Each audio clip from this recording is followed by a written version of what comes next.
So hello and welcome everyone to our Sunday Funday DhammaPalooza, the first of its kind in our monk life meditation community.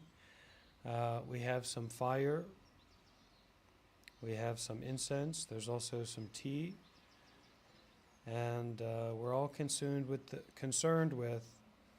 Buddha, the Dhamma, and the Sangha. So let's come together as a community and look into this life that we're living, that is established here in the present moment. And let's begin by paying homage to the Buddha, the fully enlightened one. You know, I'm not fully enlightened, and I don't think anyone else here is fully enlightened.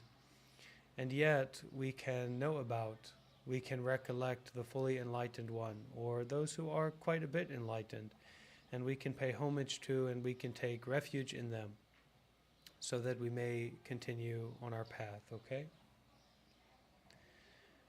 Namo tassa bhagavato arahato samma sambuddhassa. Namo tassa bhagavato arahato samma sambuddhassa.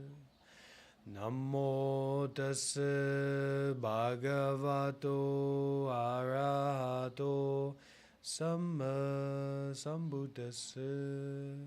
Buddham dhammam sangham saranam gacchami. Sadhu, sadhu, sadhu.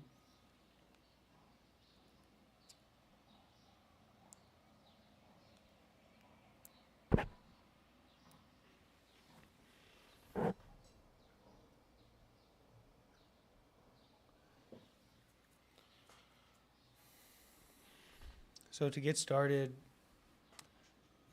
we may wonder about where our life is.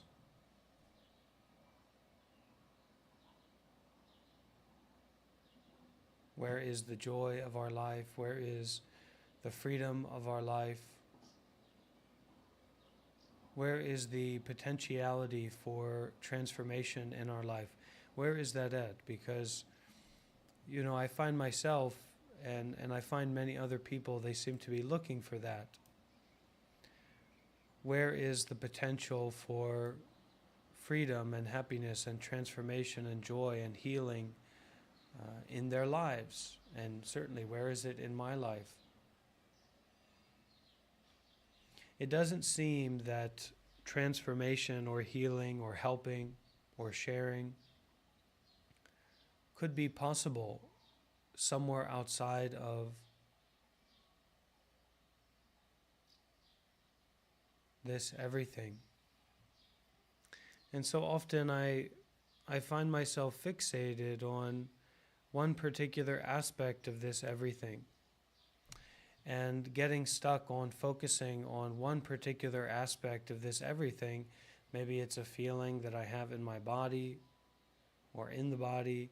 Maybe it's a thought.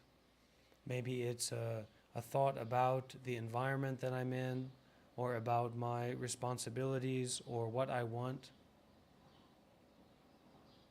Maybe it's a feeling of lacking. Or it's so oftentimes a feeling of, I wish that I could do this better. I wish that I could feel better. I wish that I could feel and be better.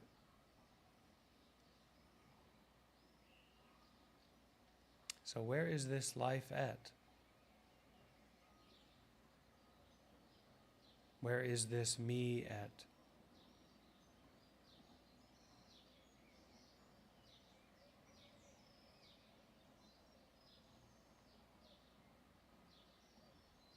I don't know. I'm not sure. I haven't really figured this all out yet.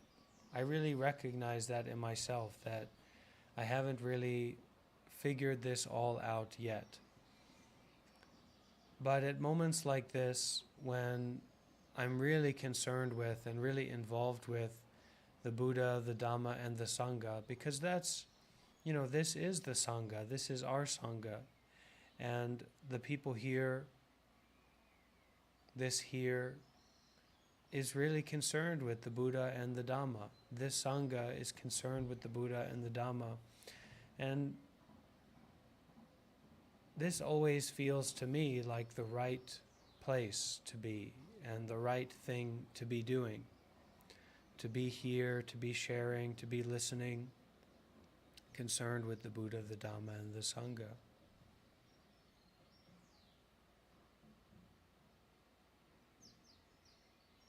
I was listening to Sadhguru a bit today, who's the kind of like the preeminent spiritual leader of India. And he was talking about the issue in this idea that like we should just like settle for peace, or that this notion that we could be anywhere else other than this moment, that you could be somewhere else besides this moment, that's not possible already. And so these teachings or this way of practice where it's like, okay, I'm going to bring myself back to the present moment, I'm going to bring myself back to the present moment, is a little bit strange. Because where else could you be right now? It's always like that, right? And I just, I find in myself, looking at myself, I need to be in community. I need to be engaged, because I'm not at a point yet where I can just sit still and be at peace within myself, kind of like as a natural way of being. So I know that I need to be in community, and I know that it's urgent. Because I don't want to waste this life. I don't want to waste this opportunity, this good health, this body and mind in any way, because it's not for sure that I will be alive tomorrow. And I think the more that we kind of step into real spirituality, that becomes like really clear. It becomes self-evident. It becomes a natural reasoning. Like, it's not some thought exercise that I do in my mind that I may not be alive tomorrow, but that's very natural to recognize that. That's like a very natural wisdom to see that.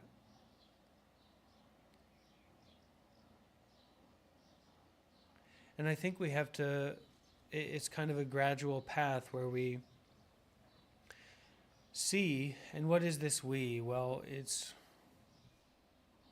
suppose it's the people here who are listening. And I suppose that I view what makes myself as not more substantial or more separate than what makes other selves their selves. So that's the kind of we that I'm talking about, this conglomeration of cause and conditions that have brought about these bodies and minds,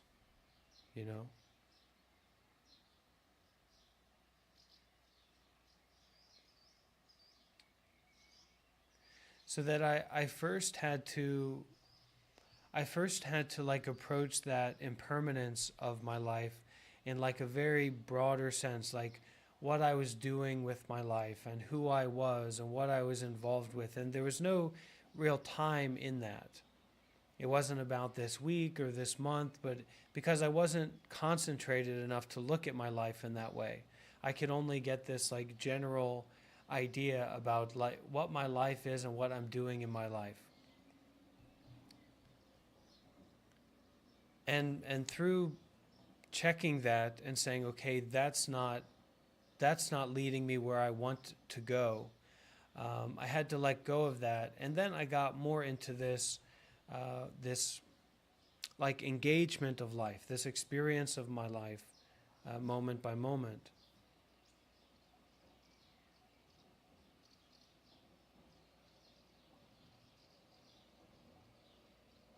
And so that helped me a lot to kind of break down this construct, this created truth about myself and this created truth about my life that was kind of controlling me in a very broad way, like in where I was and what I was doing and the people I was involved with.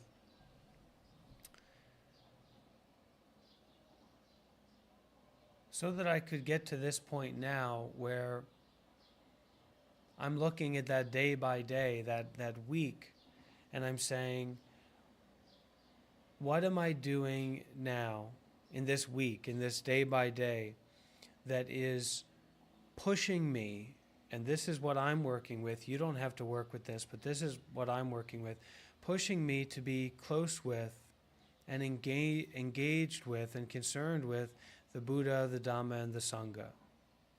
In all kinds of, whatever multifaceted way that I can approach that. But what that's leading me to, I know, is this point where upon my awareness, upon the recognition of experiencing,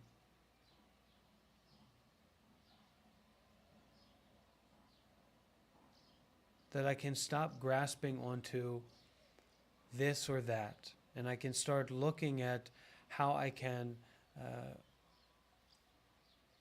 plant seeds in the garden of my life through the moment by moment actions, regardless of the storms in which that are appearing. So that I don't waste all this time, so that I don't sink into a bog of my own self-fixation. This importance that I'm giving to the experience that I'm having. This experience is not very important. It's not more important than pizza.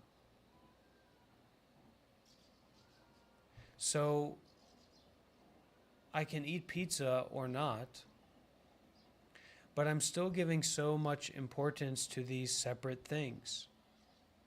So it's like I'm putting myself in a position again and again when I wake up, when I go through my day, where this thing and that thing are deemed to be so important, rather than waking up and seeing things and then using them to transform my life,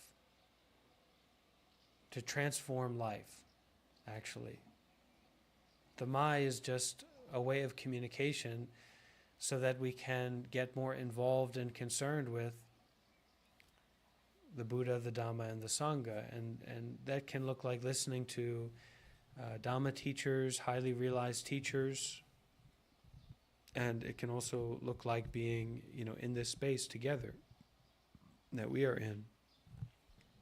And being a monk or visiting a meditation center or what have you.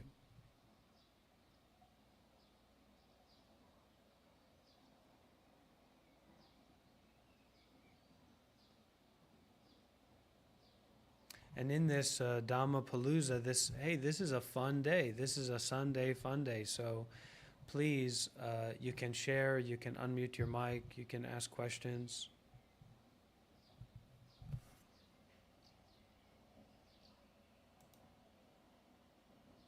So the other day I had a nice little piece of insight, just a nice little slice of something. I had to go to a lot of graduation parties as many schools just got out for the summer.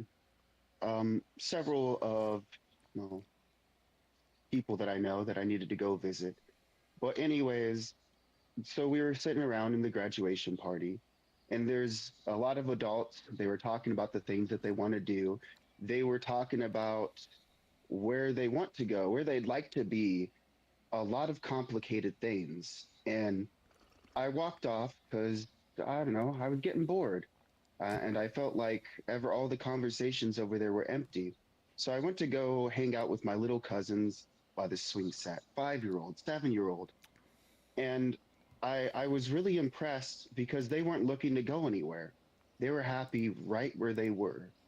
They didn't have to have anything extra. They weren't looking for anything extra. That's all. Oh, Thank okay. you. Yeah.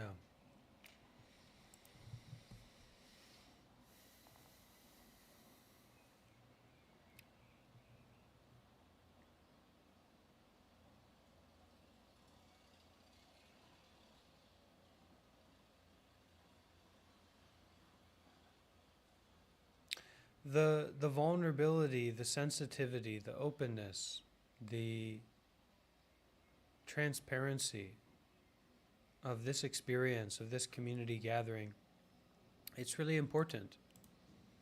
Where we are in such a state or such a way where we value that. We value the embodiment of, look, I don't need to go anywhere right now. And experiencing that, sharing from that, and listening from that.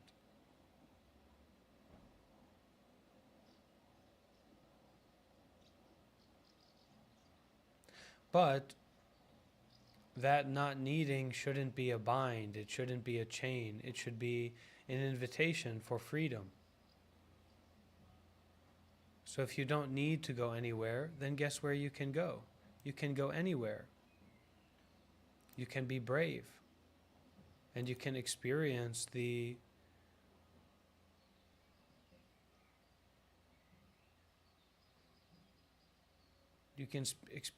effects of your actions, moment by moment, or in a bigger way, in a broader way.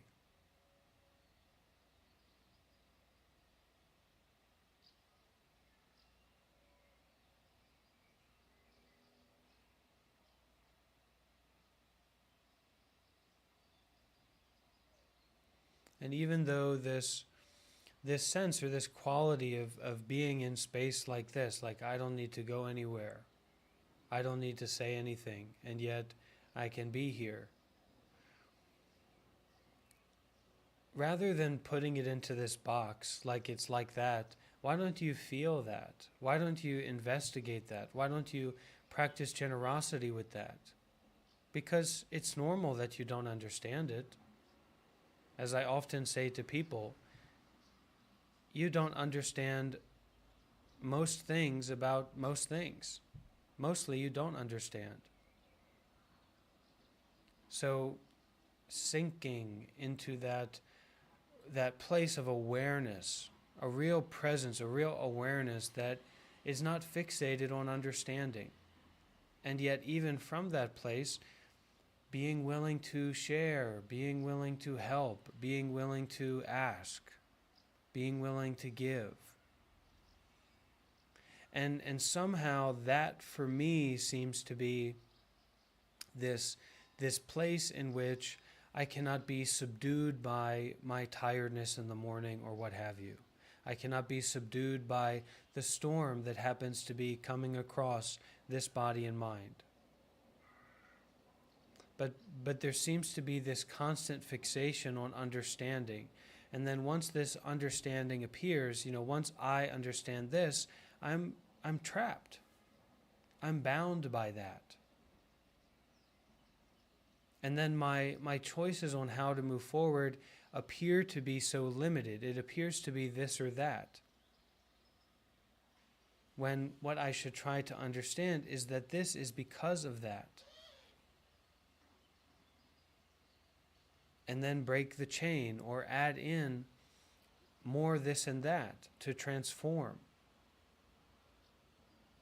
Rather than understanding this and that, feeling like I understand this and that. Because the I in that, what is that I? What is that self that appears to be so solid and so real? And so effective, right? It's so effective. If that I, that self, is so real, then why is it so true that there's no assurance at all that I will be alive tomorrow, that I will wake up tomorrow?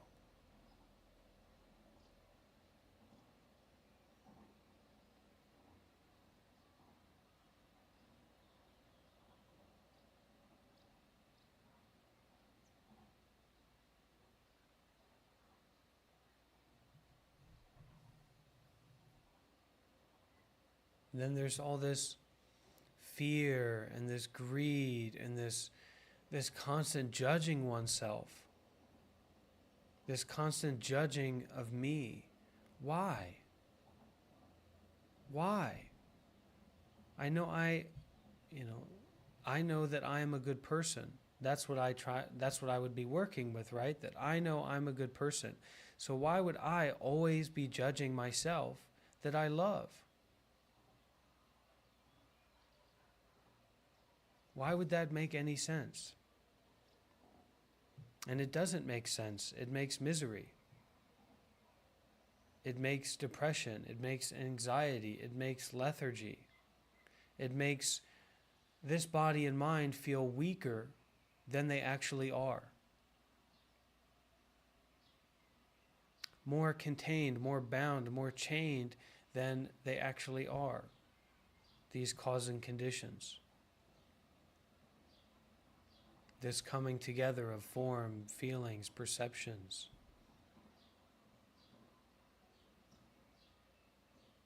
And it's so restrictive again and again. It's like a strangling of life.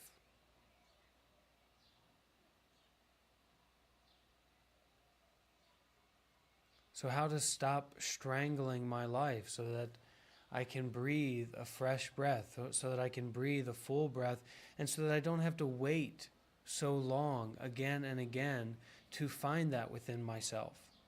That fresh breath, that freedom, that presence, that abundance, that wide openness, that fearlessness. Because if it's accessible now, then it's always accessible. It's just that I, whatever that I is not accessing it or is not prioritizing to access it. So how do we help that I? We concern ourselves, this is what I'm doing, you don't have to do it this way, but we concern ourselves with the Buddha, the Dhamma, and the Sangha. And we concern ourselves with it as a matter of life and death, urgency. Without that urgency, not only can we not get up, but we can't get up all day. We're in a state of sedation. We're in a state of,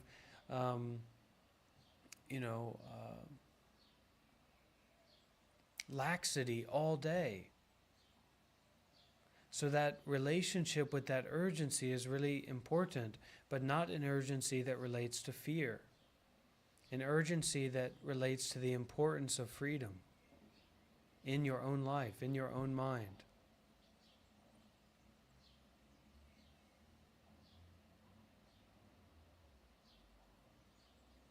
And maybe we get so tangled up in this you and this I and this we, concerned with the Buddha, the Dhamma, and the Sangha, that eventually we're like, I don't need that anymore. I don't need to rely on that anymore. Or not relying on this or that. Not relying on pleasure or pain to control myself or others. It's like this pain and pleasure, it's like manipulating ourselves. And then when we're manipulated, this is how it is, isn't it? When we are manipulated by pain and pleasure, how do we act towards others? We try, or we naturally reach out in such a way to manipulate others with pain and with pleasure.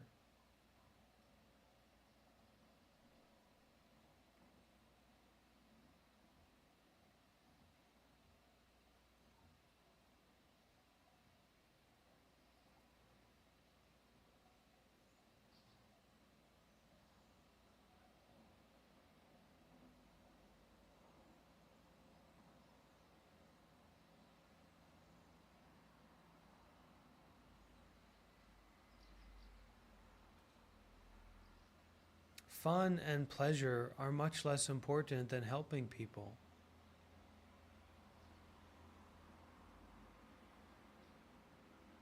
But it needs to be in cycle. It needs to be community. Because when we exhaust ourselves in helping others, but we're not a part of a community that helps us, how is that going to work out? You're going to have to go back to buying and selling and trading, tricking, cheating, manipulating. So it's a cycle. We need to step into a cycle. I need to step into a cycle of helping others and being helped. because otherwise I cannot sustain doing what I can do. And then I cannot help others to do what they can do, etc.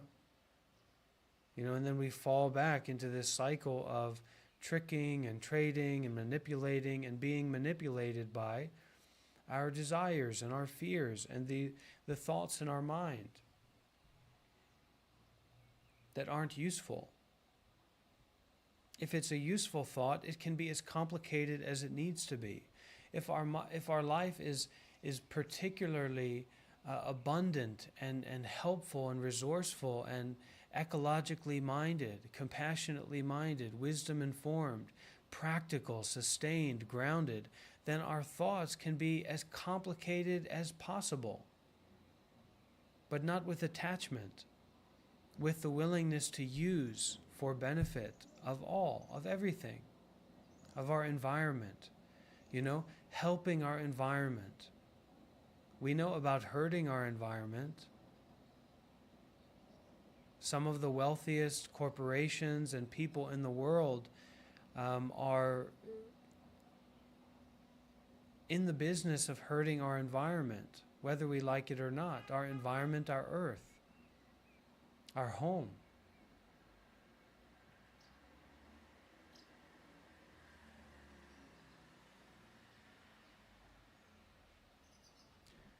We have some sharing from Anthony. Do you want to say something? Yeah, hello everybody. And I've been listening in for about 10 minutes or so,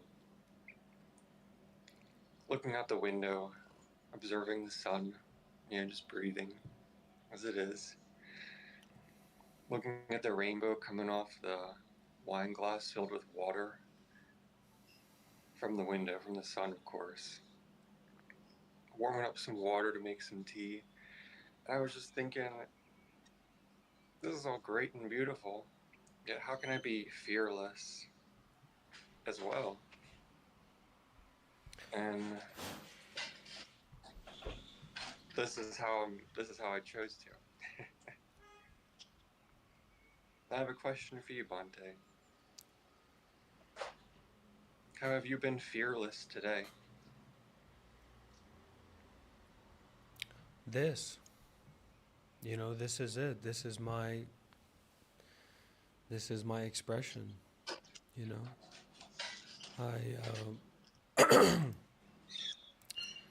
One of the earliest, fearless through generosity, but one of the earliest memories that I've been told about, but don't necessarily have a grasp on, is about how when I was a child and would be, in public spaces, that I would always look at everyone in their eye and kind of wave to them and try to talk to them.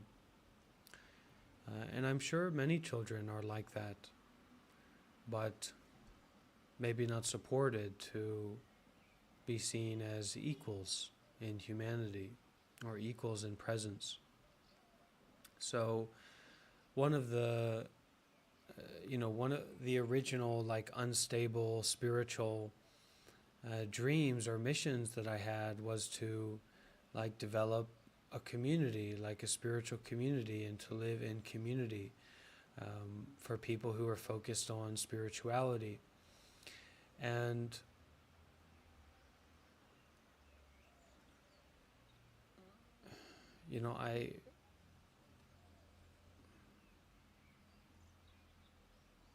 it's not like I'm afraid to be here or to host these events. It's not like I'm afraid of this community, but it's to expose in some way. It's like to expose myself to myself. It's like being exposed, and that I am afraid of being exposed. I'm afraid of being completely vulnerable. I'm afraid of being seen through completely. But it is also my highest aspiration to be in such a way like that. And this is kind of an expression or a working practice model for me to experience that or to be like that, especially as it relates to helping people.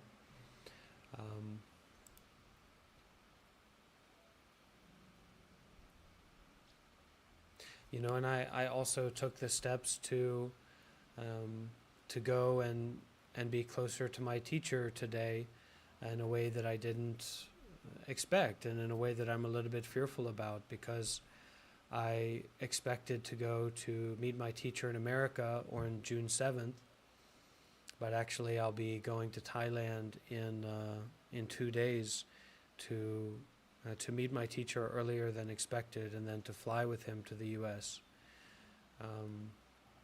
So yeah, there was a lot of fear in making that decision, and then just deciding and choosing that that was the right thing to do. Even though it's like going into the unknown.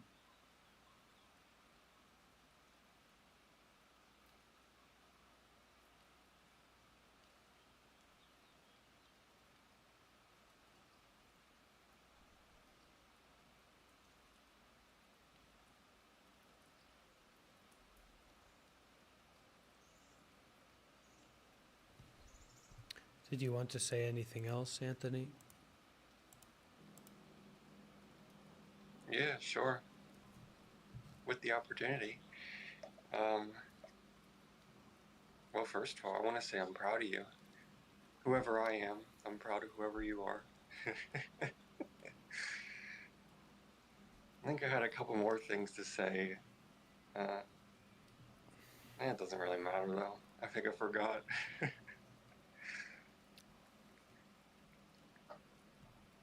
I appreciate the opportunity for me to be fearless here. It makes it easier just being at home, just going on my phone, rather than having to go out and in the world, right, and be fearless.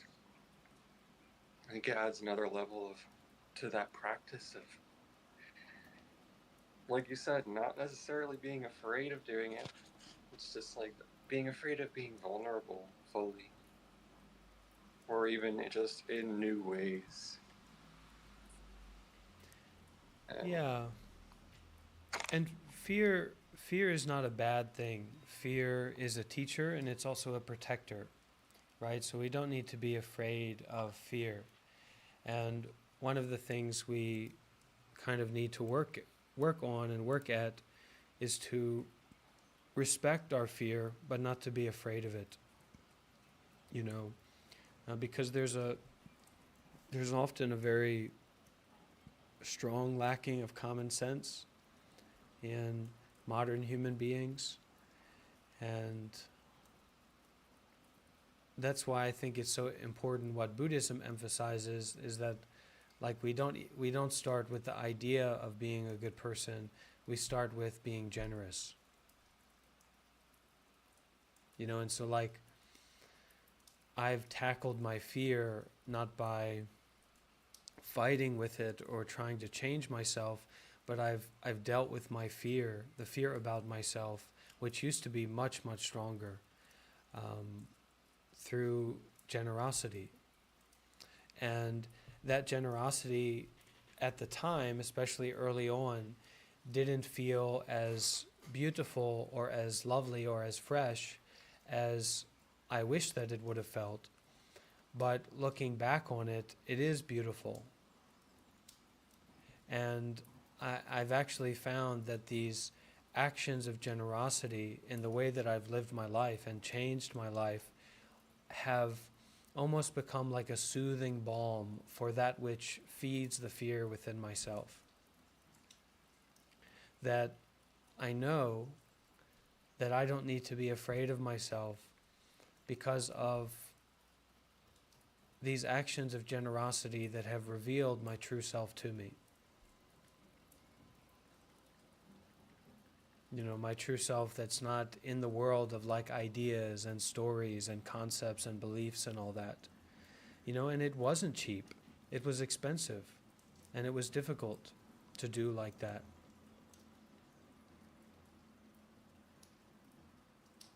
And sometimes people are not supportive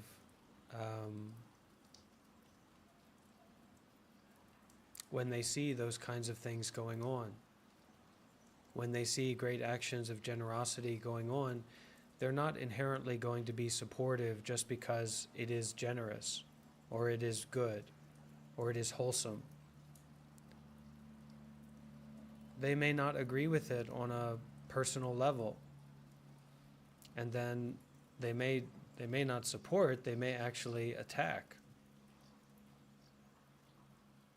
And so once again, it like brings me to this point of how grateful I am to be a part of the Sangha, and to be taking refuge in the Sangha, and to be protected by the Sangha, by the community.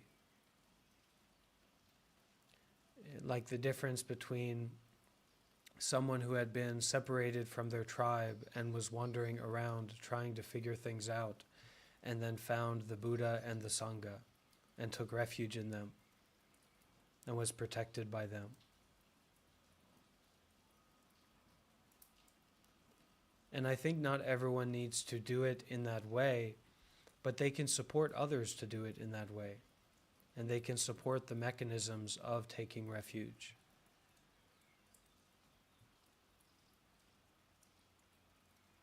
And it goes back to what I said before about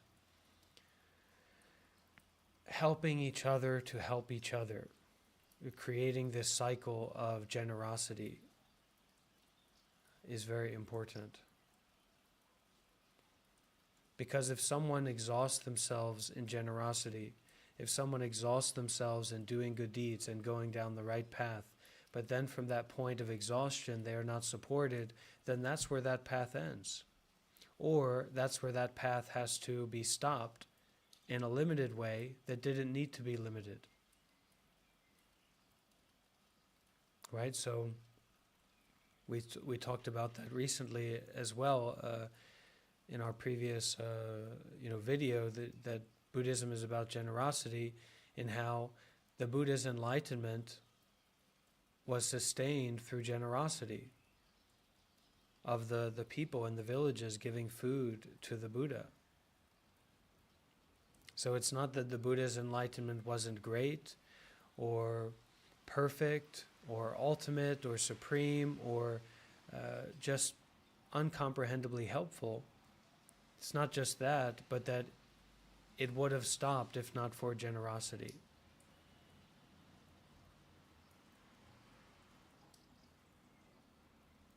And when I look at myself and I think about that, I think, wow, how profound it would be to live in such a way where I could exhaust myself as much as I possibly could through generosity, and to do that in a sustained way because people around me saw how important it was and wanted to support me to continue doing that. So that they made arrangements for me. They gave provisions to me.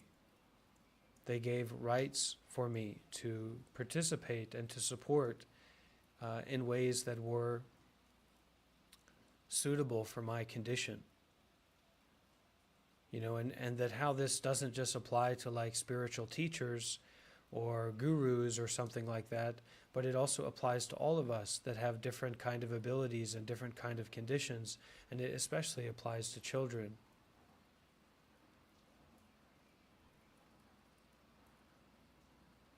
And how we work together as a community to support the Sangha, to support each other, rather than just using the community to support ourselves. It's a very profound notion. And I think that this is the more direct or wholesome way of like stepping into that fear. It's stepping into fear through practical action of generosity in community, rather than through like taking some kind of psychedelics and like trying to confront your demons or something like that.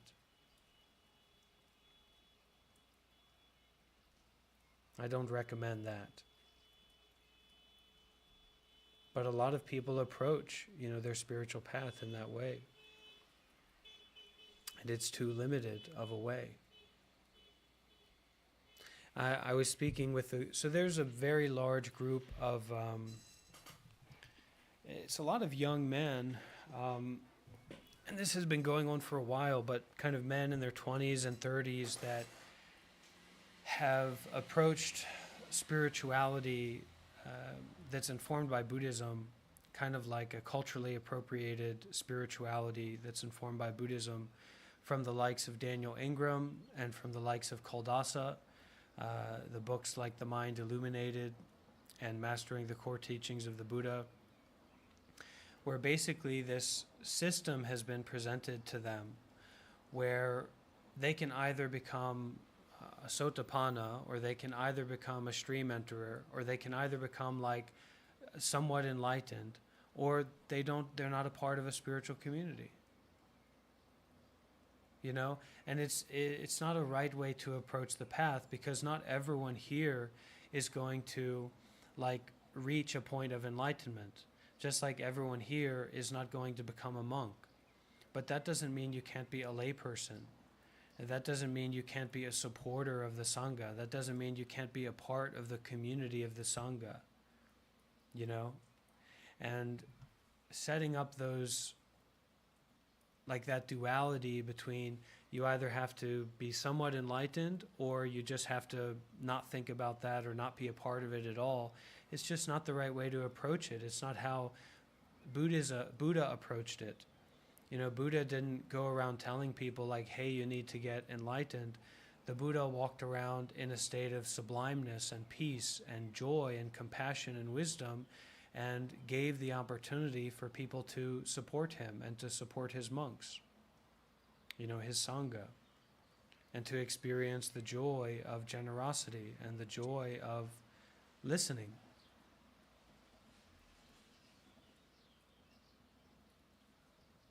It's you don't need to be a teacher to be fulfilled in your life. You don't need to be enlightened to be following the path and taking refuge in the Buddha, the Dhamma, and the Sangha. You don't need to be a perfect person or a very strong person or a very smart person to live your life in a good way.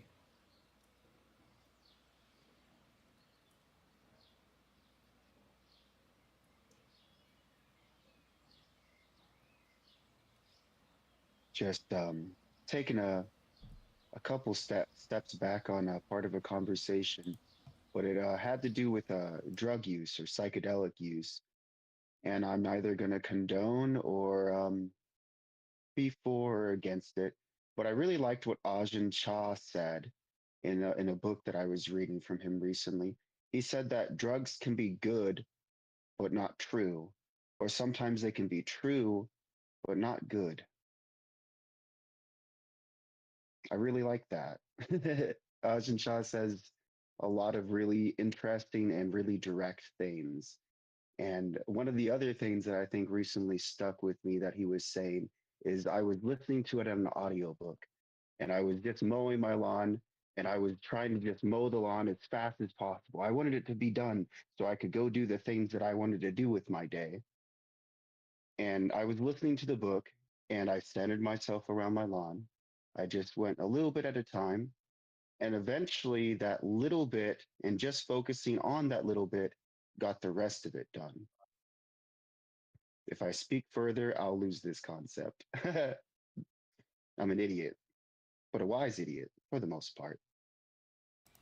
And even more so, the mind is a clear blue sky, right?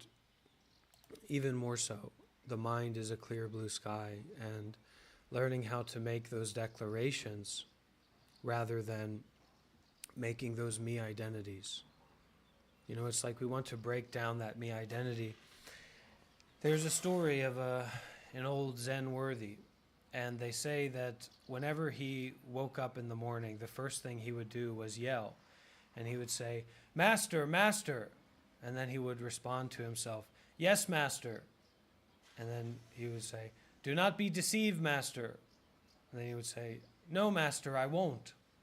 and then he would get up and go about his activities and his life, right? We kind of have to get to a point where the intellect, the me mind, is a tool that we can use to cut through the storms of life, right? The storms of this body and mind.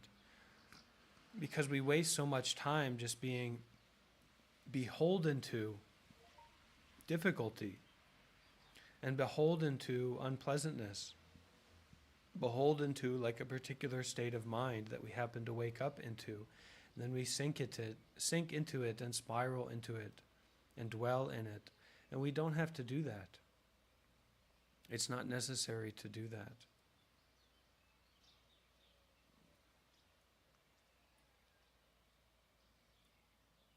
You know, it's also not necessary for us to help people, but what's more important?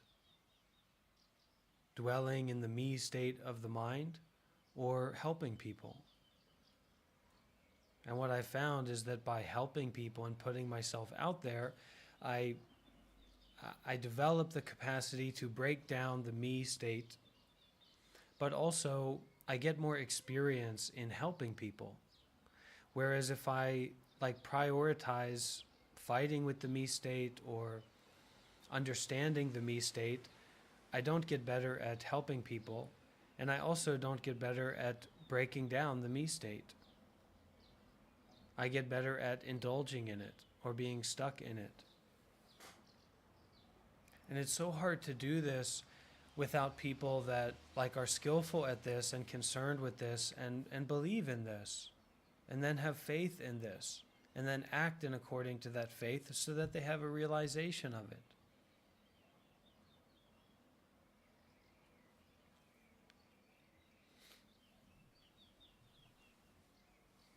And then through that community of realization, we don't have to explain ourselves to people who don't understand. We just try to help them by putting into practice what our realization has shown us is the path. We don't have to justify, we don't have to prove anything. We just have to try to help. And then we find, oh, I can't help in this way at this time. That doesn't discourage me from helping. It's not just all about this person or this group of people.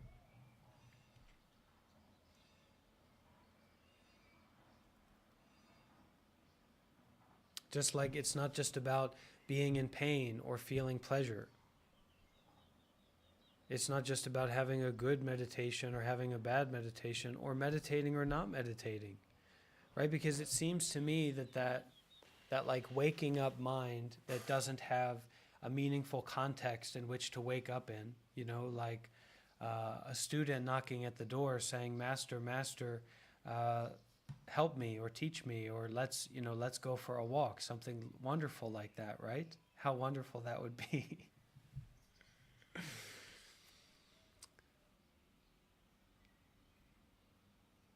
But that this duality between okay, I meditate and that's good, or I don't meditate and that's bad, that seems to be the trap of me, either one.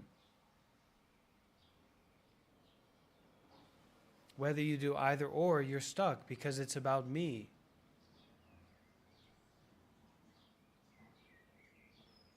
And that me is not under control because that me is conditional. It's the weather that day, it's the smell, it's how the body happens to feel, it's how the mind happens to feel, which is so out of control for the most part. So the greatest benefit that I have had is through community. No community, no progress, for sure. No community, no life. And it doesn't always mean that I will be in the same community or that I will be in community in the same way, but it means I understand how important community is. Well-minded community. Concerned with the Dhamma, concerned with the Buddha, concerned with the Sangha.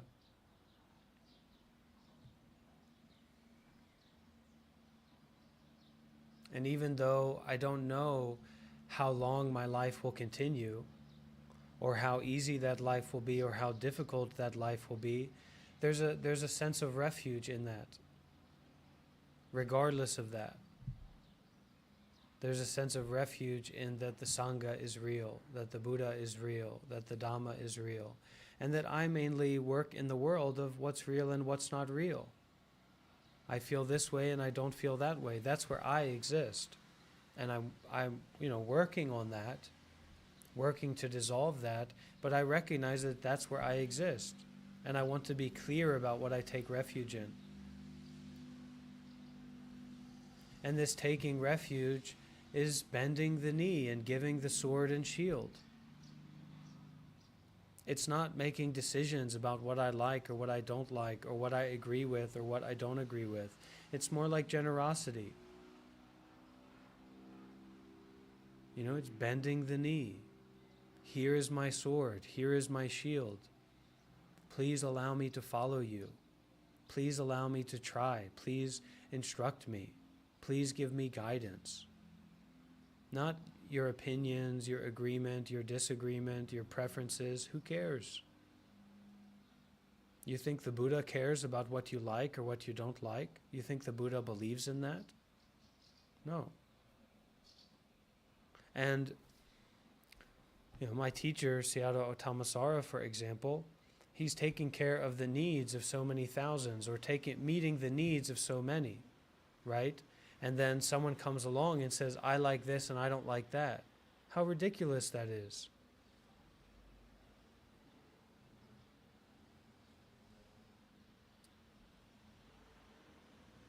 How arrogant, how self-important that is, how greedy that is, how tense that is, how delusional that is.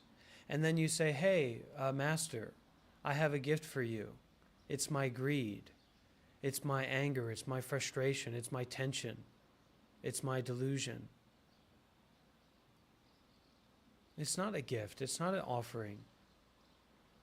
It's just taking the master, taking the teacher, and making them an object of your mind, and then pushing that onto them.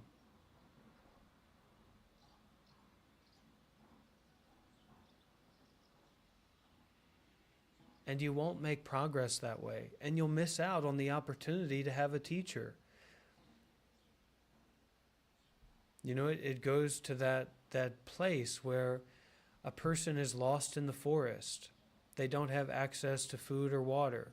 They're destitute. You can see by what they're wearing and how their body and mind are that they're destitute. And that person sees someone walking through that forest that is well-nourished, well-fed, well-minded, well-supported. And they go up to that person and they start talking to them about their beliefs, or what they like, or what they want, or what they desire. And just imagine that not everyone is an aggressive monster, that not everyone is aggressive like that. That those things come up, maybe a little bit of reactivity, but not everyone lives in that way of just being inherently aggressive to that which they don't know or don't understand. So that person comes up to them, that they're not inherently aggressive, and starts talking to them about their beliefs and their ideas and their opinions and their deals and their plans. This person who's malnourished and doesn't know where water or food are. That person says to them, listen, follow.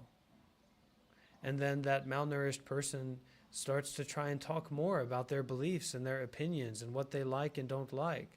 And that person continues walking. What else would they do? Hit them on the head with a club and carry them somewhere else? I mean, that's a Buddha or something.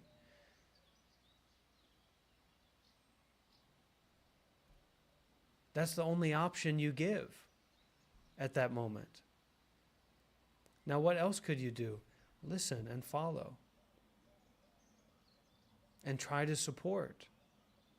At that time when you become more resourceful, when you become more abundant, when you heal, when you calm, when you settle, then you give. You help. You support, you get involved. Just like it's a high-paying job. You're not going to get any higher pay than the Dhamma. The Dhamma is the highest check that you'll ever get. You show up and you work. You do. You try to help. You try to detach from your preferences and your judgments and your ideas and your beliefs, and you try to help. And as long as it's a practical situation, then, throw your intellect in the trash and help. And the fact that it's not perfect, well, yeah, it's not perfect. That doesn't mean that it won't become our ideal of perfect, or that it couldn't, because it could, because our ideal is limited. Our perspective is limited. So it could meet that perspective, but you can help, or you can get out of the way, or you can, listen more. Otherwise, you're just running in circles and asking other people why you're dizzy. Why do I feel so dizzy?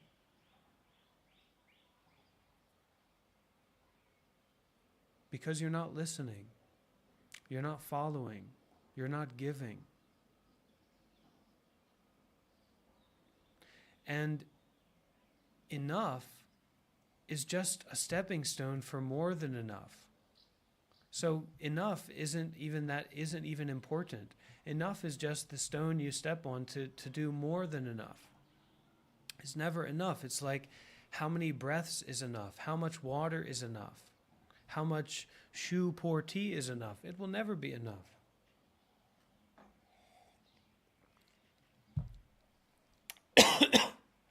Because this is concerned with everyone, not someone in particular, and not everyone in particular.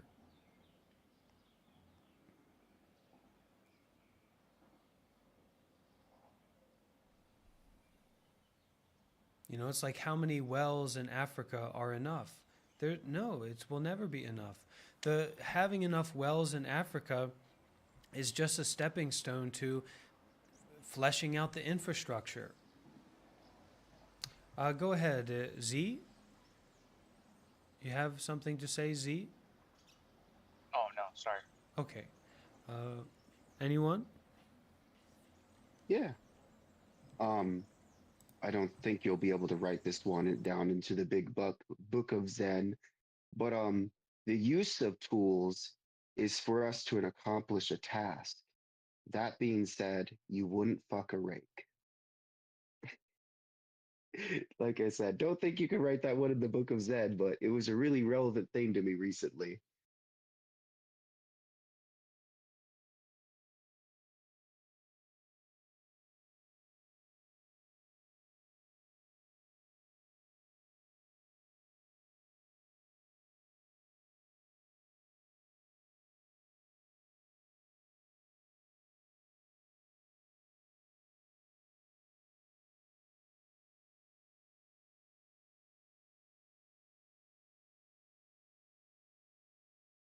When you're at the monastery, you don't have sexual relations with anyone.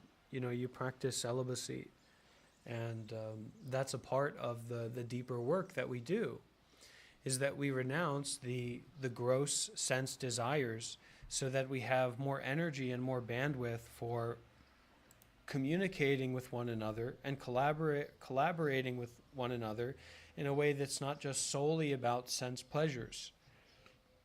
So when we stay at the monastery, for example, or the temple, or the meditation center, or the doing good deeds center, we practice to not do those kinds of things, to not fixate on sensuality.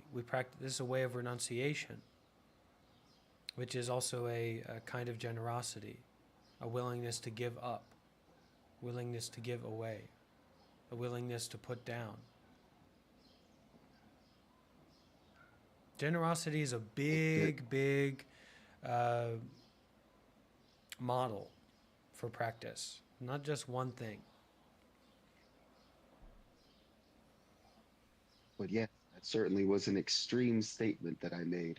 But it was it was an example recently of how I would get really attached to a tool and I would mistake the tool for the task itself. And I would say, I need to have this so I can do this. I don't need to have that so I can do that. I'm using this so I can accomplish that.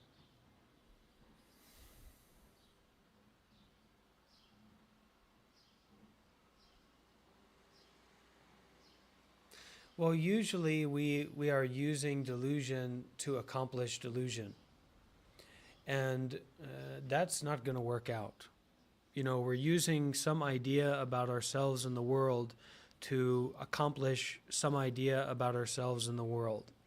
So the Buddhist practice is that we're using delusion, or we are using our greed, our anger, our delusion to detach.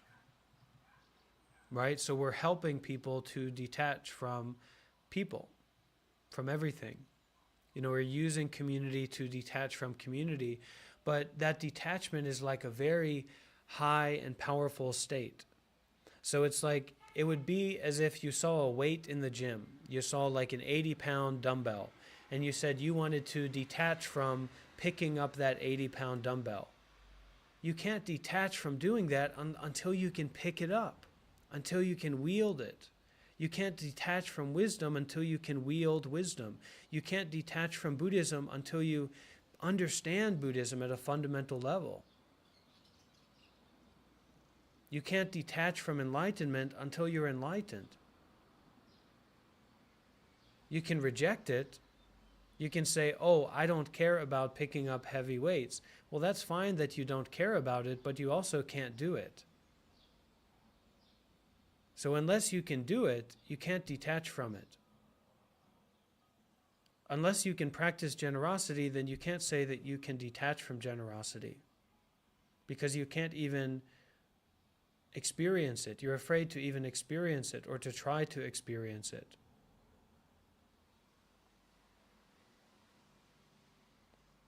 It's like saying, I realize that being a monk is temporary, so I detach from being a monk. But in that sense, unless you have an experience of that, it's just an idea in your mind. So you're detaching from an idea in your mind that you've experienced, but that's not a big deal. That's not what it is, or what it's talking about, or what it's pointing to. So we're working to get into a position where we can detach from everything, or we can detach from nama rupa. We can detach from the body, we can detach from the mind. But that is to drop the we, to drop the me, to drop the I. And it's not that that takes a lot of work, but more so that it takes a lot of experimentation. Willingness to experiment and willingness to experience. And a lot of what restricts us from experimentation is a fear of experiencing. And then that fear is what we are kind of like using as a justification for what we think detachment is. But it's more like just a fear of that fear.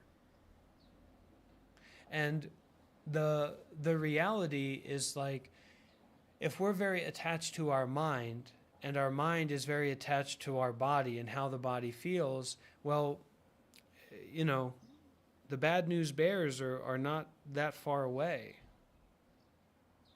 Right? The messengers of truth, of sickness, old age, and death are, their horses are not limited by land masses, for example.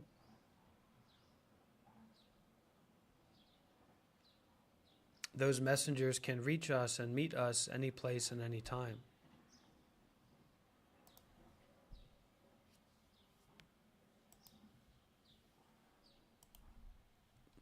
What you're saying kind of reminds me of practicing guitar, which I've been practicing for about 16 years. At first, you don't know what you're doing. It doesn't make any sense. The more you look at it, the more there is to learn, the more confused you get. But if you just do it every single day, eventually it gets a little easier. And let's say that your goal is then to make music. How long would you have to practice to just be able to do that without having to think about it?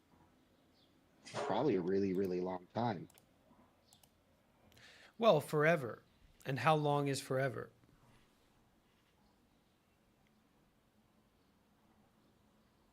How long is forever?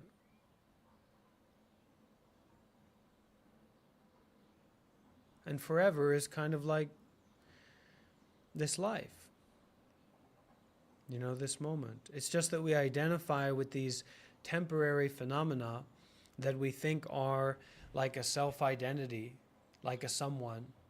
And so forever becomes subject to cause and conditions, or it becomes subject to the decay of the body, or the pleasantness or unpleasantness of mental formations, or what we call the mind. But forever is already like impermanence is already. So impermanence is more real than yourself or your ego. That's why natural meditation is better than forced meditation. And that's why rather than fixating on meditation, like I need to meditate every day, I'm going to be the meditation, meditate, we fixate on generosity, we fixate on doing good deeds, we fixate on following precepts and listening to Dhamma talks, because it's a more nutrient-rich, organic soil in which to plant the seeds of our aspiration for liberation. Whereas meditation can be, it can lack a lot of nourishment for our heart and for our mind. And the heart and mind will need so much nourishment to become liberated. It needs so many supporting factors.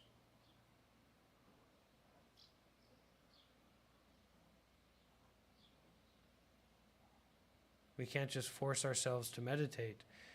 We can practice that when it's concerned with the Buddha and the Dhamma and the Sangha in a realistic way, in a practical way that relates to like how you practically live your life. So if you're with a meditation master, if you're on a meditation retreat, and you're being trained to practice in such a way that you force yourself to meditate, that's safe.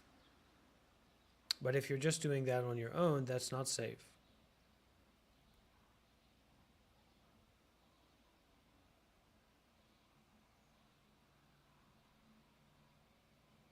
Just like if you were doing plumbing, concerned with a master plumber, that's safe. You're still doing plumbing. But if you are doing plumbing concerned with yourself or your own understanding, that may also work to some degree, but it's much less safe, it's much less reliable, especially the more complex and intricate that plumbing work becomes. So that realistic concern with the Buddha, the Dhamma, and the Sangha is of the utmost importance.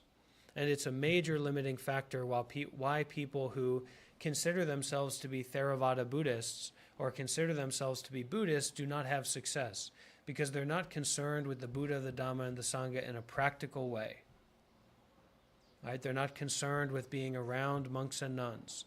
They're not concerned with the Dhamma as that is expounded by realized people. They're not concerned with the Buddha mind as it is expressed by the Arya Sangha.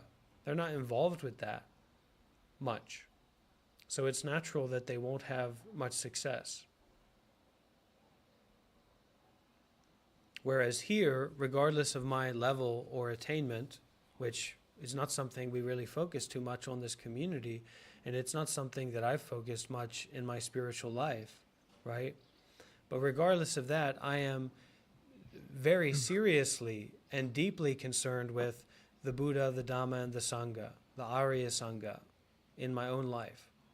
So regardless of where I'm at, I'm a bridge for that, those realized masters, like my master, Sayadaw Tamasara. So we are safe to do like this for the long term. We are sure to do like this for the long term. Our success, our progress, our development will be for sure. As much as we want to give, that's how much we will get back for sure, and we will get back more than that.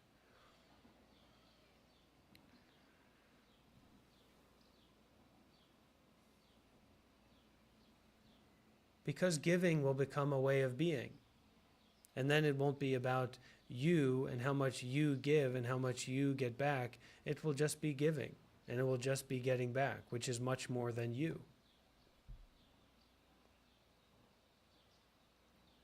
And in some sense, we have to be met with the profundity and the expansiveness, right? It's like compared to the limitedness of how you open up a book from a great teacher. And so the only thing you're met by is the text and your own understanding that you're able to, flesh out from what the teacher says in their text, right? Whereas when you're really concerned with the Buddha, the Dhamma, and the Sangha and taking refuge, you will be met with deeper waters than you can swim in. And it's important that we feel that, and that we know that those deep waters are waters of what? Waters of compassion, waters of wisdom, waters of generosity. And yes, we are afraid, but we're afraid of the depth to which that compassion can be expressed, the depth to which that generosity can be expressed, the depth to which that wisdom is already without your effort. Then you're for sure to have success and progress. Matt, did you want to say something? No, I'm sorry. Okay.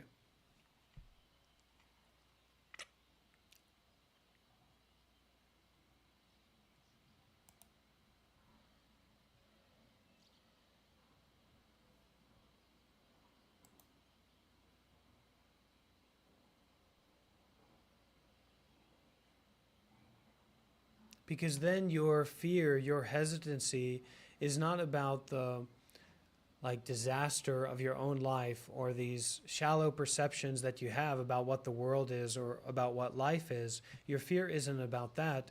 It's about how deep the waters of generosity are that you have access to, how safe they are, how abundant they are, how trustworthy they are.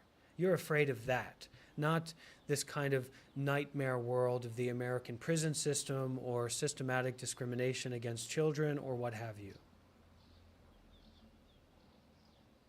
Or the history of America, right? What we come from in America and Western European adjacent communities, right?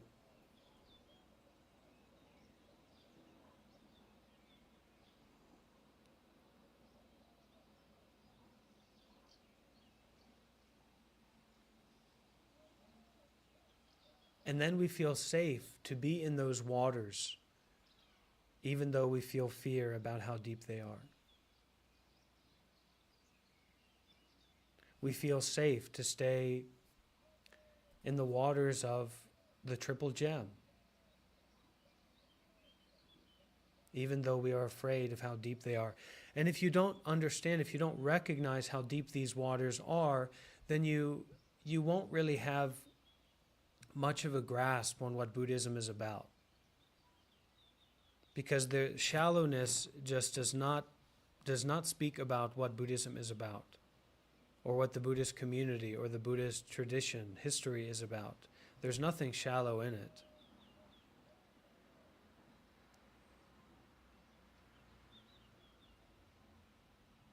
The depths to Why which is it not shallow?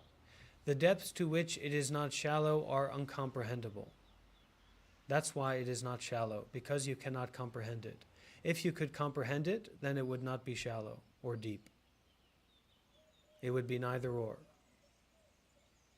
It would only be your own comprehension of it.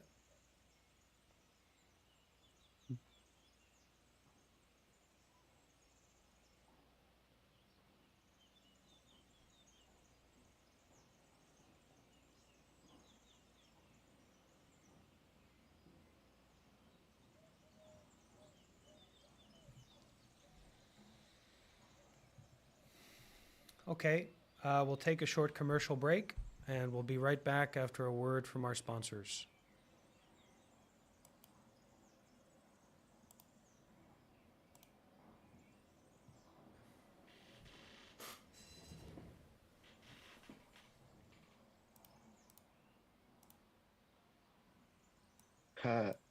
You're the sponsors. That's funny.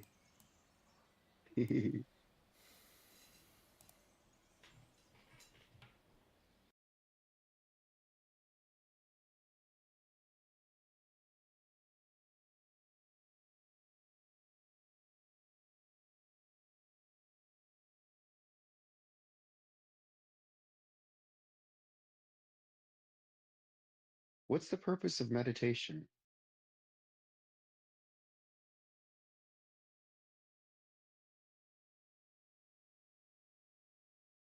Anybody can answer if anybody wants to.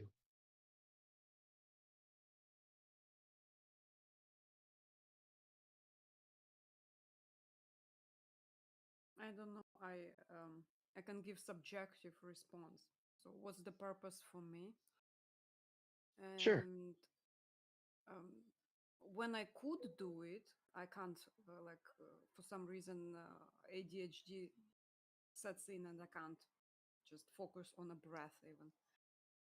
But when I could do it, it would center to what's important somehow.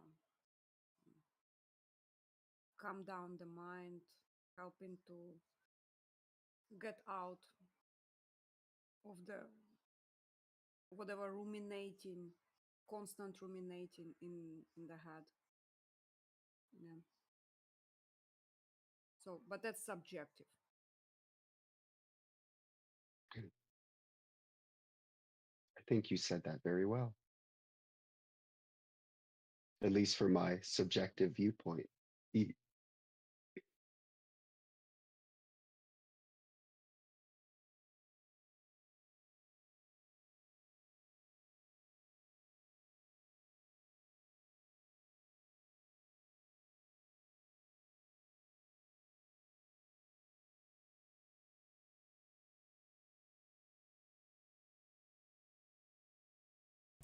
We're back.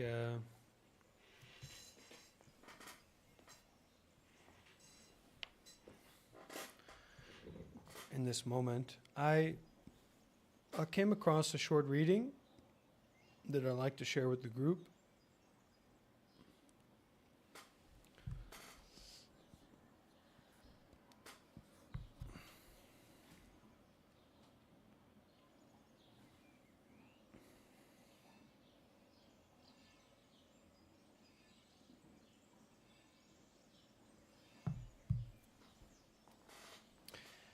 And I'll share a little bit, kind of a not interesting story, a Sangha story. There's someone who I've known for a while who's shared with me a lot of information that I didn't know about before. And very nice person who helps a lot of people in spirituality, but they do so in not like a very public way. And they recently decided to renounce money. So something inspired in them to renounce money. And from them starting to do that, a lot of people were inspired to donate to them. And so because they have like a big network of people that they've helped. And they actually started encouraging their community to start donating to Tabarwa, to the organization of Sayadaw Ashin Otamasara, of which I'm a part of, which is feeding and housing and providing medical care for many, many, many thousands of people continuously. And recently they were in Malaysia. They're in Malaysia now, and we had this great chance where they were able to, they were exhausting themselves in this practice of renunciation and not using money in Malaysia. And we were lucky enough to make arrangements for them to go and stay at one of our Tabarwa centers in Malaysia. And this is not one of the first times that this has happened.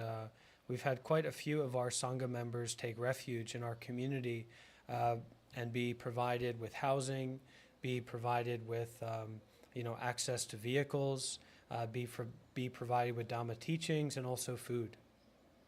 The basic resources to live their life, and also the means in which to volunteer.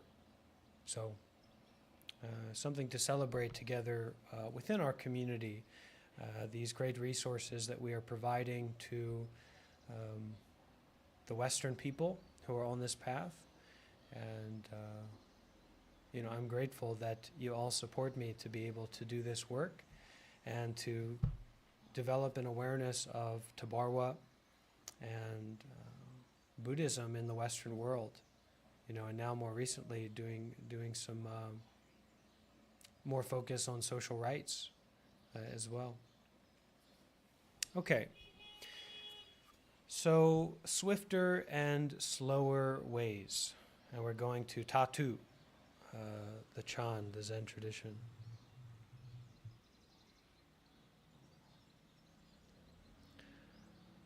Worldly afflictions are as extensive as an ocean, noisy and clamorous, but they all arise from the thoughts in your own mind. When not a single thought is conceived, you are liberated from them all. Since it depends on one's own self, how hard could it be? Attaining Buddhahood shouldn't even take a finger snap.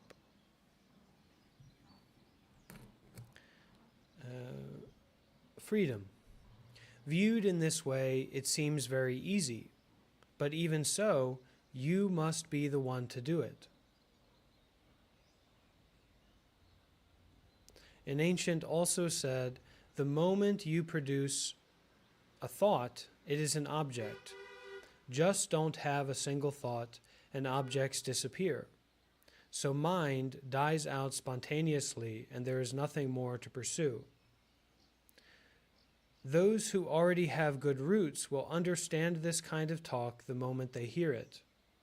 Those who may be slower should look into it over and over. Ultimately, what principle is this? So what is the principle of non-thought? What is the principle of non-thinking? What is the principle of sustained non-thinking? What the heck is that about? Oh, those kids I was playing with answered this the other day. Because I was like, we were talking about, I don't even remember, but we were trying to describe infinity. And I was like, we can't describe infinity because that's too much to think about. And I was like, okay, how about we work the other direction? How do we do nothing? And this little girl was like, I know. And she just stared at me.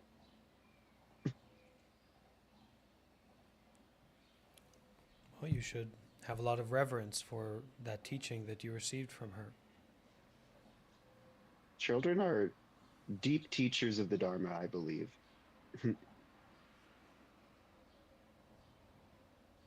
Well, there is not someone who can teach the Dhamma, but that's a little bit more subtle than what we can work with practically, especially socially, right? Not being someone. Thank you for that correction.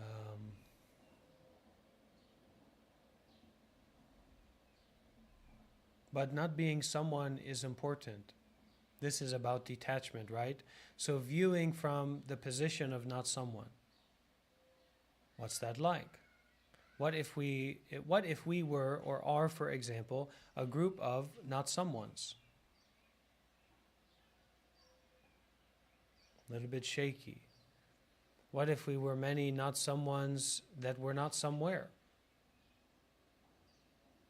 Not doing something. Okay? So it is said, those who already have good roots will understand this kind of talk the moment they hear it. Those who may be a bit slower should look into it over and over. Ultimately, what principle is this? So what is the principle of not someone? What is the principle of being not someone? Well, it's a very compassionate principle, I can tell you that. And it's a wise principle as well. But it's not about something. So that's why you must look into it over and over again from your position, which is the position of someone most of the time. So that is to look into it over and over again. What is the position or what is the experience of not someone? And we don't explain about this. We don't even practice this, but we kind of look into it over and over again. It's where it's like the more questioning mind, the curiosity mind is there. That way you don't get into the trap of someone doing something. Because someone doing something is already participating in that which this is not pointing to or emphasizing. You see? So the questioning is quite a useful tool. and to look into it over and over again. What is the experience of not someone? Now, if we could, the first dawn of awareness in the morning or when we wake up, and then say, what is the experience of not someone? That would probably be very helpful. But we are already awake, so we work with it now. You know, we hope for the best, but you can really only hope for the best when you have a relationship with doing your best, concerned with not someone.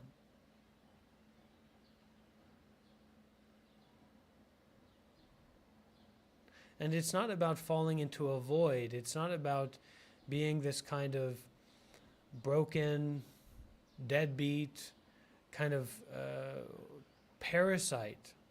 It's not about that. It's not about making judgments about anything.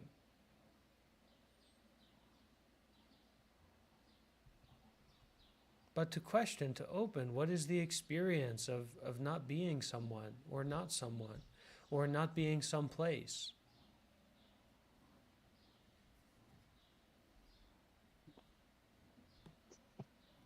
And to be generous enough in our experience, in our heart, to be able to be with that kind of experience and that kind of question.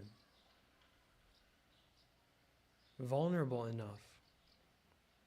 Because it's difficult to be generous when we're not willing to be vulnerable. A lot of what restricts us from generosity is our fear of vulnerability. But we are already vulnerable, so we shouldn't be afraid of that.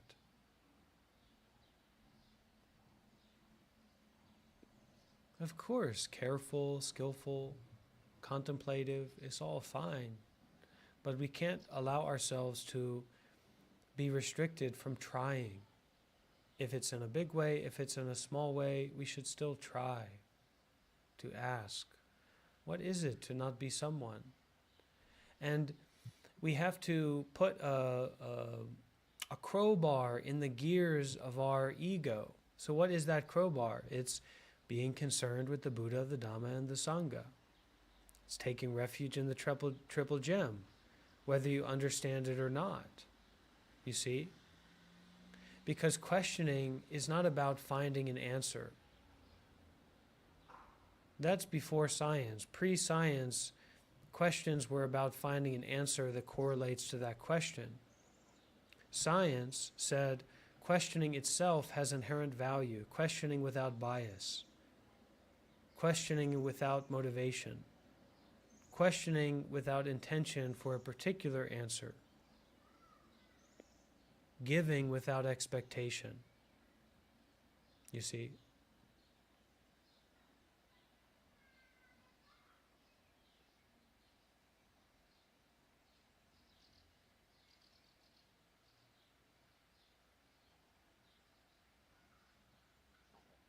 Giving without expectation is so wonderful. It is so beautiful. We don't give a contract. Here's an opportunity for you to receive. No. We can do it like that, and maybe we can have some experiences with that. But true giving is giving without expectation. It's giving without contract. It's just giving. It's just offering. It's just sharing that which you apply value to.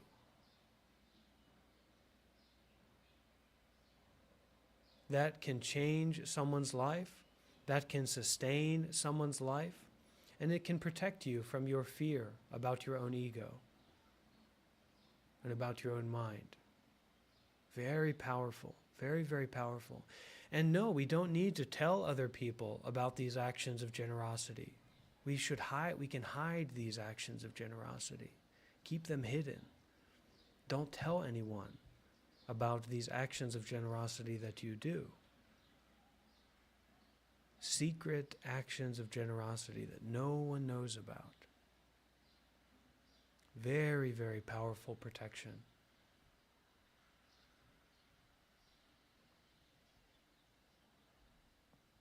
to such a degree that even you yourself or the receiver don't understand it and yet experience it. Very, very subtle, very quiet. To give like that, amazing.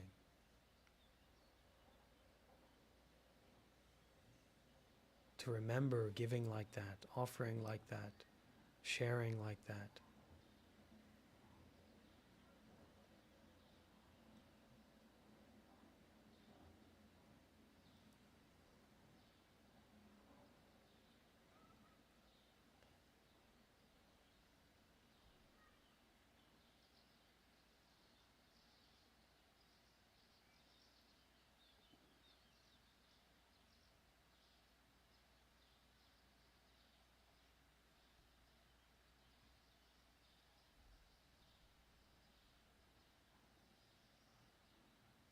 There's a lot of hope in that. Not just for the society or for the world or for, the people that we give to, but it's the hope and it's the experience that I can let go of what I'm holding on to at any moment in my life.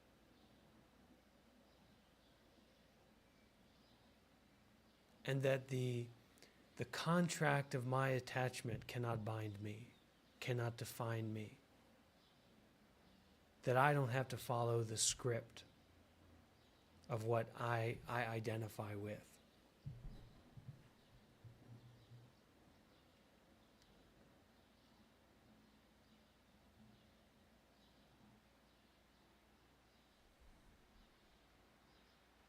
So maybe it'd be more correct to say that no one teaches Dharma?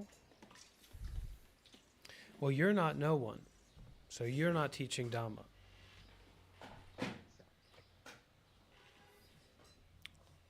Darn. Sure. From time to time, we experience it in different ways, but actually it's just more like experiencing or happening. And the me is just attention. The me is just like attention.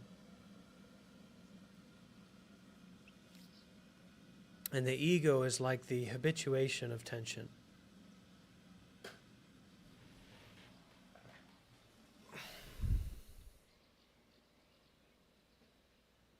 So we have to learn how to use those points and positions of tension to relieve, and not just within ourselves, but with others as well. This is the art of Dhamma.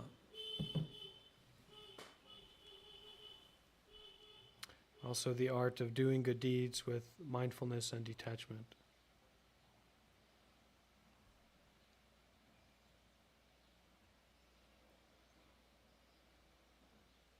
What does Dharma mean in Pali or Sanskrit?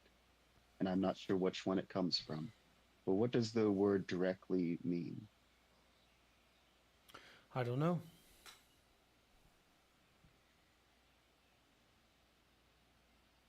Doesn't it mean the way?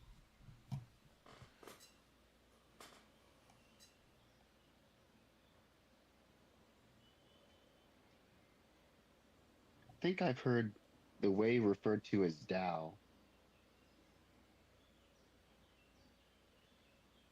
I'm not sure.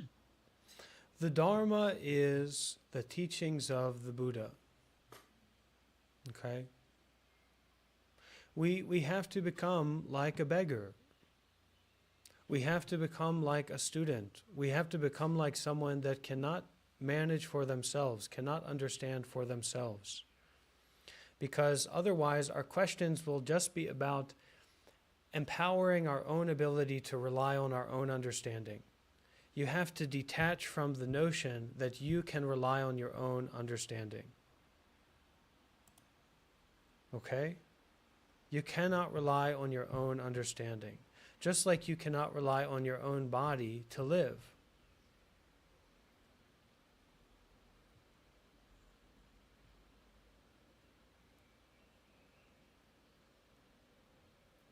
Can you? Could you? Then no, that's ridiculous.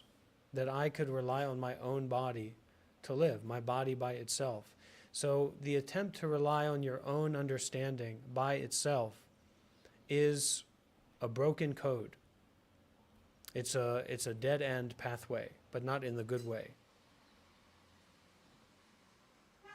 So to detach from our own understanding is to listen and to follow when we're ready and in the ways that we can, and also to offer and to give what we have.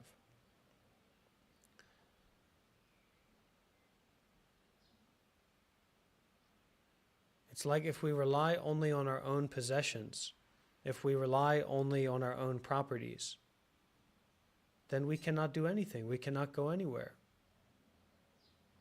Do you own the roads? Do you own the skies? Do you own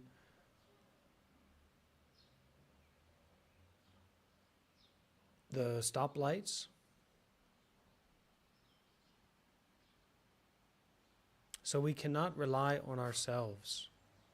We have to detach from ourselves.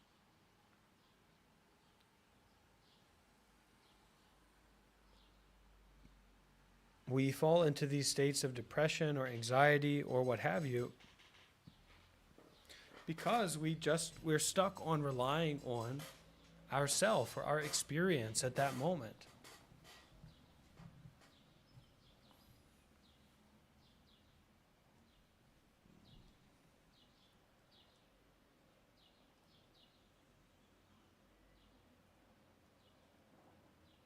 It's like if we relied on our eyes by themselves, we wouldn't be able to see anything. If we rely on our understanding by itself, we won't be able to understand anything.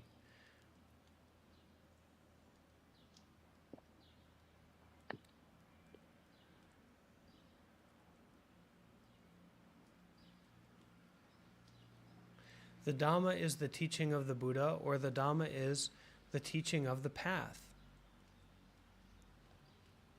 to end suffering, the Four Noble Truths, that there is suffering and that there's a cause of that suffering, which is grasping, desire, the self that desires this and that doesn't realize that this and that create the self, or that the self is a expression of this and that, a wrong understanding of this and that, a grasping onto this and that, create a self, the feeling of someone. That there is nibbana, there is peace, there is a finishing, there is a resolution, and that there's a path to the resolution, and that path is really dana, sila, bhavana, samadhi, panya, prajna, wisdom, detachment. Or as my teacher likes to phrase it, doing good deeds with mindfulness and detachment limitlessly.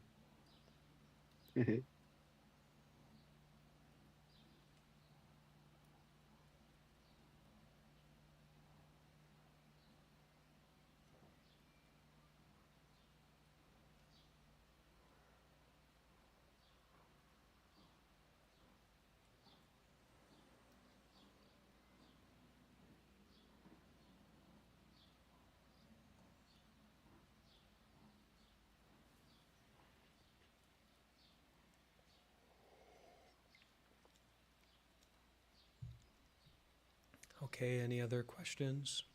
Or would anyone like to share?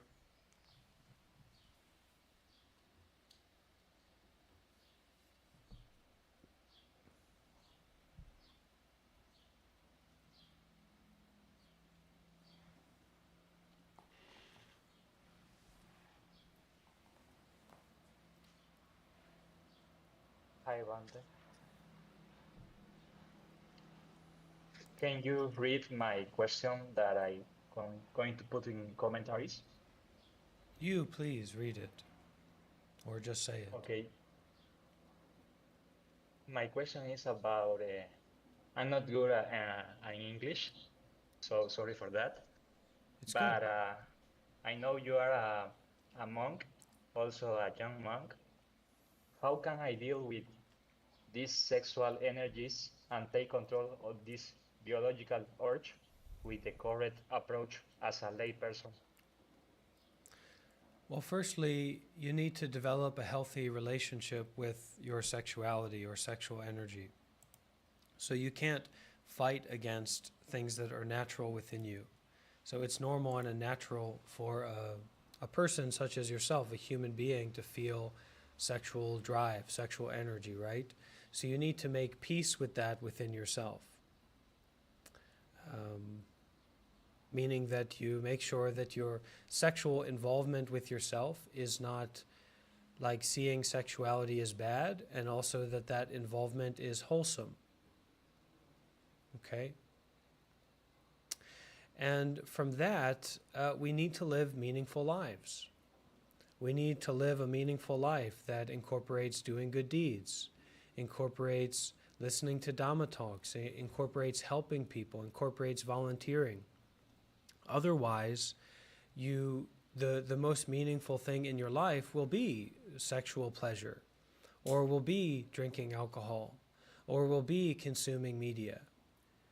And for the long term, that will just stay. That will just cycle and cycle and cycle and make those habit patterns deeper and deeper. So we need to get out there and volunteer, and not to fight against the sexual feelings inside of ourselves, but to be with them in a way that's very wholesome and in a way that incorporates mindfulness or present moment awareness of the body over complicated thinking. Okay? So relating to our sexual energy and our sexual activity should be a kind of meditation, should be a kind of mindfulness practice. Okay, it should be very wholesome.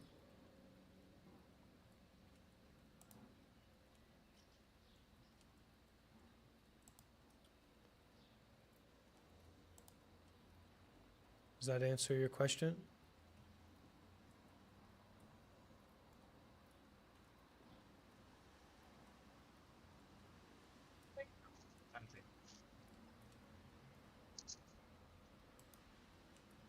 Okay, good.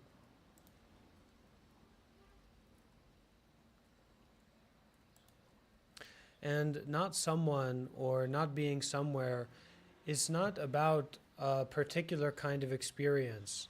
It's more like a questioning that brings one to a place of noticing the alreadiness of each and every moment.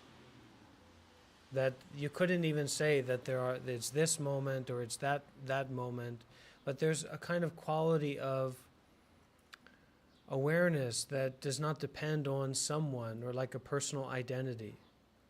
There's a quality of seeing, there's a quality of hearing, there's a quality of the body breathing that does not correlate to or depend upon the notion of being someone.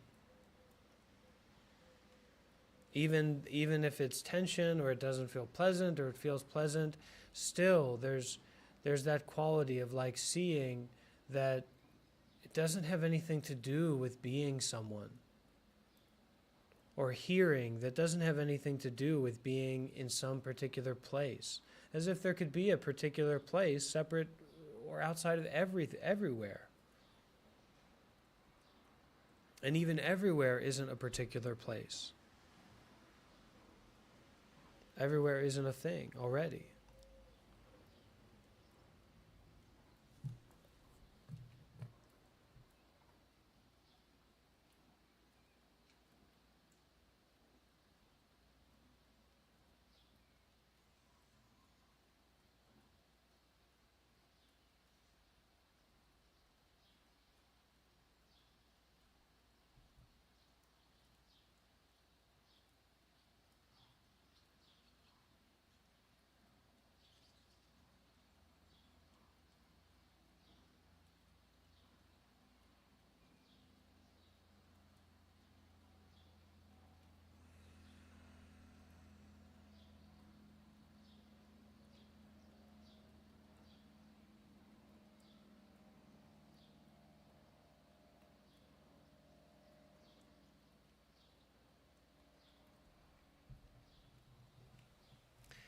Okay, so we'll finish with an expression of gratitude to the donors and the supporters. They are very important and very valued in this community. They've helped it and continue to help it be what it is. And so I'll offer a blessing chant for them, wishing for their good and long life and their happiness and their freedom. And then we'll finish with 3 sadhus, and we can all do the sadhus together, okay?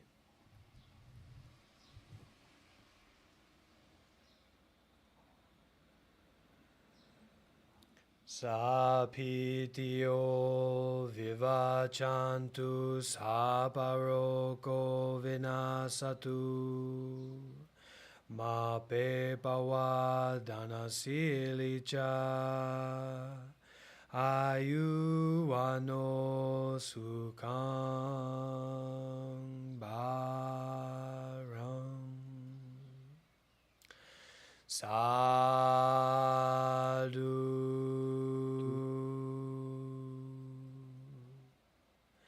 sadhu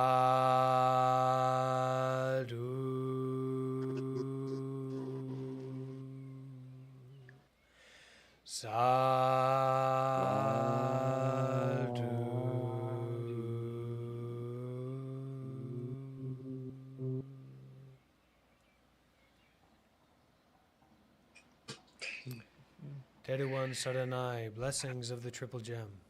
See you all soon. Take care.